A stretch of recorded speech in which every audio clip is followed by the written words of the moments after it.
And that's the official sound. Welcome, Karen. How are you? Thank you. So happy to be here with everyone and also to always to connect to Joe. Such a Oh, pleasure. it's an unbelievable pleasure to connect with you too. Karen and I had a little chat right before we went on, and we haven't like verbally chatted, but I feel so connected to her, and she has been like one of my like, ah, yeah, idols. I look up to her and go, oh, she manifested that and she manifested that. And that is like one of the main words in my vocabulary, whether I'm good at it or not, but you're the one that taught me how to do that ages ago. It's so fun. It is fun. Manifesting, it's so fun. I mean, it really is what we're here to do. We're playing in this realm of consciousness and we're here to manifest and play.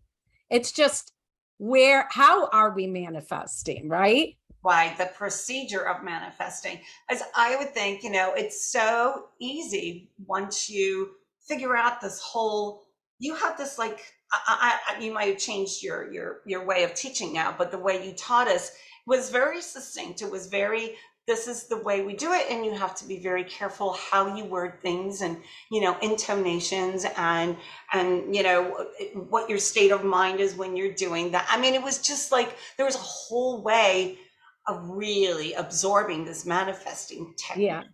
I So, think I've gotten, through time, we are always expanding in consciousness. We're always expanding in awareness.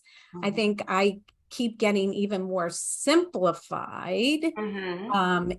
in the process of manifesting, but it's transformed and evolved and changed over time. So it's all a part of consciousness. I really believe that. Absolutely. And I think it's a matter of training your consciousness. Yeah. Can you elaborate on that? How do you Well, do I have to say, I believe instead of training, I use the word awareness. It's awareness? really about heightening your awareness of where your compass is pointed. And, sometimes we're unconsciously manifesting. And when we unconsciously manifest, right, we're either manifesting from past experiences or we're manifesting through focused thoughts and feelings. So, I really believe that awareness is about kind of stepping back and becoming more aware of where are your thoughts focused, where is your energy focused, what are you visualizing, where are your feelings in the process, because your thoughts create your reality, Mhm. which then your thoughts create your feelings. And then when your thoughts and feelings are manifesting, you can either manifest in a very positive way or you can manifest in a very challenging way. Right. And So that was one of our topics that Karen and I were going through. She asked me, well, how is this process of selling our house going? And there's a lot of underlying subconscious stuff, because I can be a pretty good manifester, but I'm like, hey, so what's going on? My subconscious is tripping me. yeah, There's stuff in there that, I have not deleted from that point so I could progress and advance to where I should be. So I'm sure you've done that. How did you do that? How did you get beyond that? again, a lot of times it's about awareness and stepping back. I am very much a proponent of spiritual practice and having time to step back and sit in awareness or sit in prayer, sitting in oneness of the divine and seeing, where am I aligned to? Where are my thoughts? If things are turbulent and this constant up and down, or I'm hitting the wall of resistance, I have to step back and say, okay, what's causing the resistance? Am I a part of the ups and downs? Like when you talked about, Mhm. is there any unconscious attachments? Am I attached to this? Am I not really surrendering and asking, for better than I could ever imagine. Am I getting in the way? Like, I have this great visual, which I'm sure I'll put up on Saturday, of this girl hitting the wall, and the caption says, am I getting in my own way? And, a lot of it, you have to, I think a big part of it is separating, is my ego leading this manifestation, or is my soul and my higher consciousness leading this manifestation? Yeah. And that's a big part of awareness, because the ego can attach to fear, it can attach to guilt, it can attach to the past experiences, it can attach to, worry, and there's nothing better waiting for me, there's nothing out there. Like, what's the language you're using? What are the beliefs that you have? This is a check-in process. So if you really want to be in alignment is a big word that I use that you're probably not used to from my teachings back when, but what are you in alignment to? Because if you're in alignment to your soul, love, higher consciousness, you'll be shown, no matter if you don't know where you're going or you don't know what's going to happen, you're open to the synchronicities, the coincidences, the clues from the universe. If you're aligned to your ego, then, there may be resistance, there may be fear, there may be chaos, there may be drama. Yeah. Spot on. So to me, the key is awareness, and then alignment, and then you have to play your part. You can't just ask for the universe to drop everything in your path when you're getting clues, when the emotions are coming up. Then we have to sit with the emotions and figure out what's going on here. Yeah. Talk to me about divine manifesting. Yeah. So for me, my experience of divine manifesting is asking my ego, or, putting my ego in the back seat, aligning to the divine and saying, show me, guide me, show me my divine worth, show me better than I could ever imagine, show me what I don't know or what I do need to know. We were just talking about manifesting houses, and Louie and I moved 2.5 years ago, right at the beginning of the pandemic. My husband had a heart attack in the middle of it. We thought we wanted a condo, put a down payment on a condo. I said, no, we had to get out of that. It was not the right choice. And so we were in the midst of chaos, turbulence.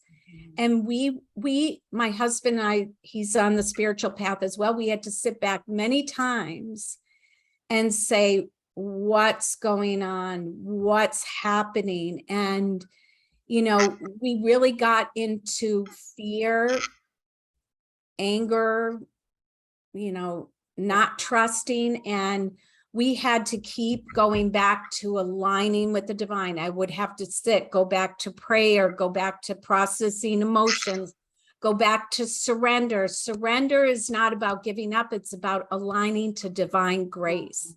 And I have to tell you, probably in those were the times where, the market was really good, but mix a pandemic and a heart attack in it. And and so,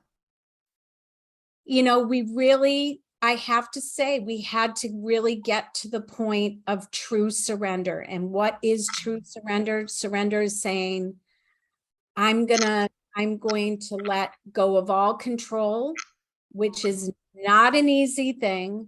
I'm going to trust that there is something better than we could imagine, and there is something there for us. And it was only through true surrender, after months and months of angst, that our home that we're sitting in now, that we could have never imagined. We never imagined that at 60, we could be mortgage free. We never imagined we could live on water. We never imagined that we would be surrounded in a place that we Such couldn't have dreamt beauty. of before. Yeah. And you downsized, which is. And we did, we downsized, we absolutely downsized.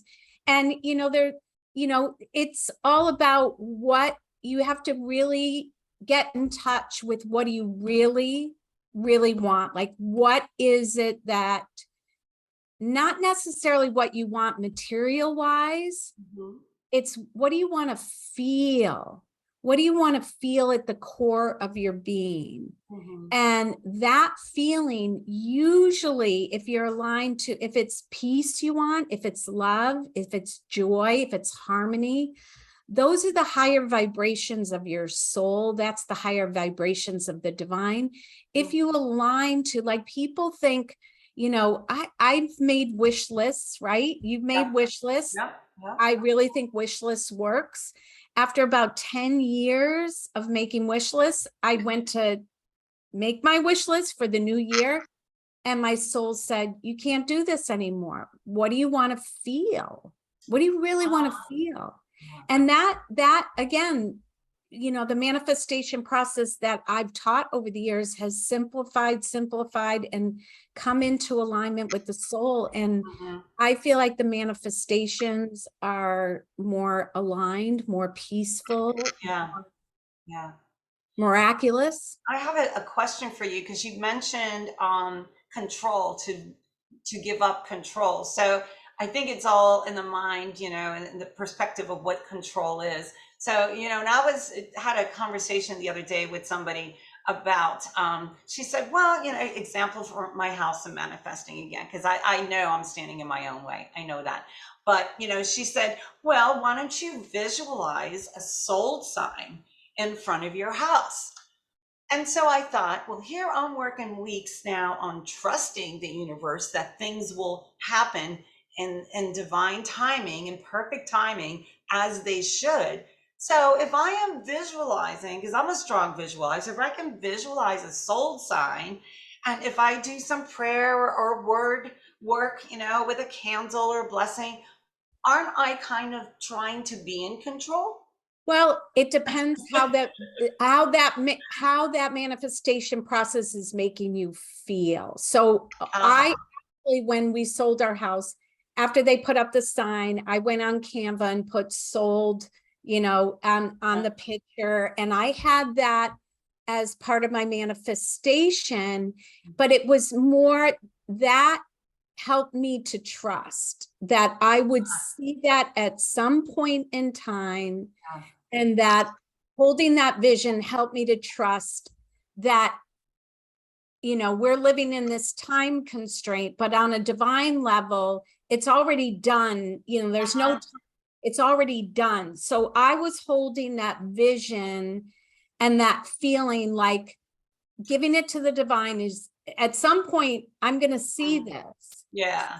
Helping me to trust. So I would reroute back, go back to control, and asking yourself, is this control? Most times control is coming from fear versus love. Yes. Okay. Got it. And so you need to check in.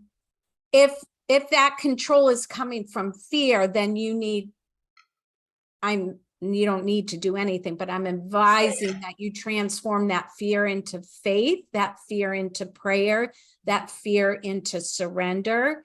And so that's what, because if you're vibing in control and fear, then you're going to attract probably those buyers that are in fear and yes. Wow.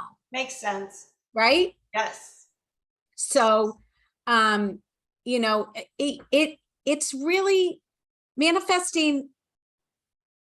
Sometimes you want to start, usually we're trying to manifest, we're in big manifestation, right? Yeah. Versus playing with manifesting every day. Like if, when I work with coaching with clients, if clients say, I want to experience more joy in my life, then I say, start today. Like, put something joyful in your life today. start cultivating that joy every day in some minute or small or big way Yeah.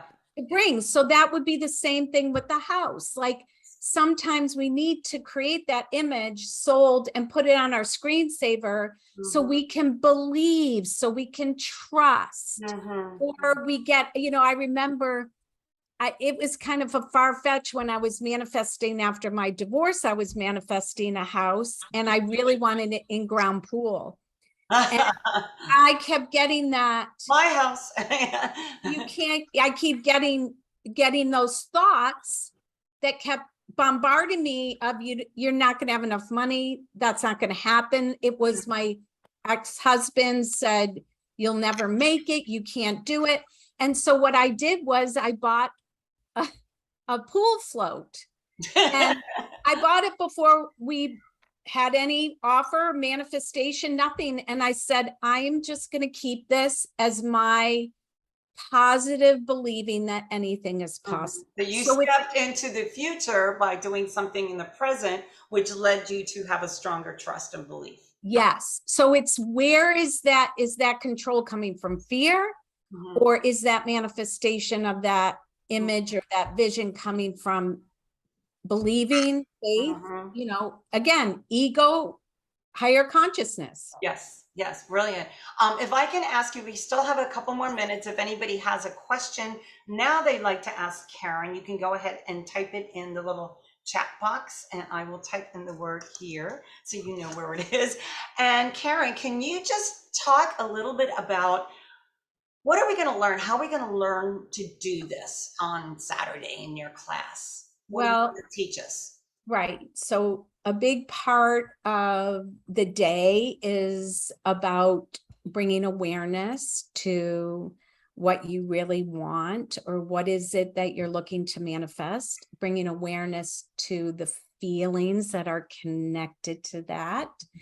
And then also teaching about coming into alignment and directing from the soul or the higher self or the divine energy versus the ego energy, and then calling on divine support. Like we have this we have an entire universe that wants to work with us. We have a divine family of many. So how to ask for divine assistance, how to ask for signs, synchronicities, coincidences, how to ask, show me what's in my way, show me what's blocking me. I mean, I can't tell you how profound it can be when you say, show me what I need to know, or show me the resistance in the way. And the next thing you know, a book, a messenger, meditation comes, an internet, it's crazy. I mean, but how to ask, because many people, they don't ask, or they don't know how to ask. And then how to be open to receive, how to follow, how to keep moving the manifestation, and keep it in the flow of alignment. Yes, thank you. I am so looking forward to that class. I wanted to mention to everybody before we sign off the recording, I have known Karen, I mean, I just call her the angel lady, because and I remember when you had your physical location, it was called Create Heaven, I think. Heaven on Earth. Heaven on Earth. My website is createheaven.com. So you're close. Okay, I'm there, almost there. But I just remember meeting you and following you, reading your books, and you have cards out now as well. I was gonna pick a card for everyone, as a close today. Yeah. Oh, okay. So I look to you as the one who knows of angels. I used to have someone else that I follow, but I don't anymore. Name whose I won't mention, but I do. You were like, I just got goosebumps. You are just like the one. You've always you've been so strongly connected. you know, with the divine and the angels, and I'm just so looking forward to your other class as well, on the guardian angel class that you'll be doing. Yeah. Did you want to pick a card now before we sign off? Well, Okay. I want to also tell people that, working with the angels, and we're going to talk more about this on Thursday, but, it's like, I just realized on my journey that I didn't have to do everything on my own, because I'm extremely independent, and that's why I'm an entrepreneur and everything like that. Yeah. But I always, whenever I invite my divine family in, that's when miracles really happen. So, it's just, I have to experience something to teach it. So I don't teach unless I experience. And I've just had too many miracles, support, manifestations. And, like you say, it doesn't always go the way you think it goes. We have to surrender to our highest and best, and the highest and best of all, better than we could ever imagine. And that's the key prayer that I teach, that I consistently say, because that does get you out of your own way and helps you to bring into alignment what is in your highest and best, and the highest and best of all, better than you could ever imagine. Yeah. So, and I have to say, so this is my oracle deck, and talk about manifesting, right? So I've been on this, I've had my own business and teaching and speaking and writing books for about a little over 25 years now. And I always, because I've used, many beautiful decks of cards, I always wanted to create my own deck of cards. And I just kept asking the universe, where's the artist?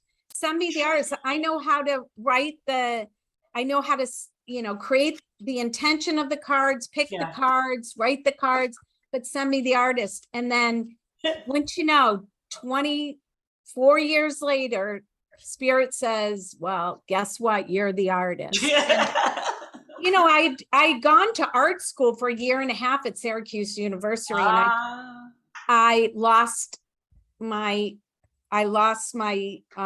confidence, because I compared myself. I was, very insecure and compared myself to everyone, and just put all of that to the wayside. And I started to pick up my creativity, taking pastel classes. And then I ended up over 40 days, I created my oracle deck. So anything's possible. And sometimes, and you did that over your lake on the deck. I did. And sometimes it's, what it's called? It's called divine timing. Sometimes we have to be patient. It's called divine timing. So the card for everyone today is it time to make a move? So see the boat ready to go through a new doorway and to flow through another doorway, and the light is open. So, this has to do with Saturday. Is it time to make a move or take action and flow in through a new doorway? Maybe it's closing a door. And then, anytime we do close a door, usually another door opens. So think about that for yourself. If you're in the process of either closing a door or opening a door and feeling like something's coming, maybe it's time to make a move and join us on Saturday. Oh my goodness.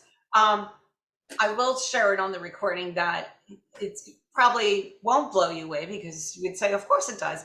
I have a visual that I actually have it's in another folder on my desktop, of very similar rowboat going through this portal with the sky and the water, and almost not identical, but very, very, very similar to what you just showed. So confirmation, validation, we're chills again. Oh. That's right. That's how the universe is there to support us if we're paying attention. And I got to tell you, I think I did that 9, 10, 11 years ago. Wow. So What? I'm halfway through your 20 there. Karen, I want to thank you so much. Officially, we're going to stop the recording and thank everybody that is on live. Please stay tuned. We're going to ask you, take your mics off and talk to Karen for a couple minutes. And everybody else that's listening to the recording, thank you so much for joining us. Karen, again, thank you so much. Thank you, everyone. Hope to see you Saturday.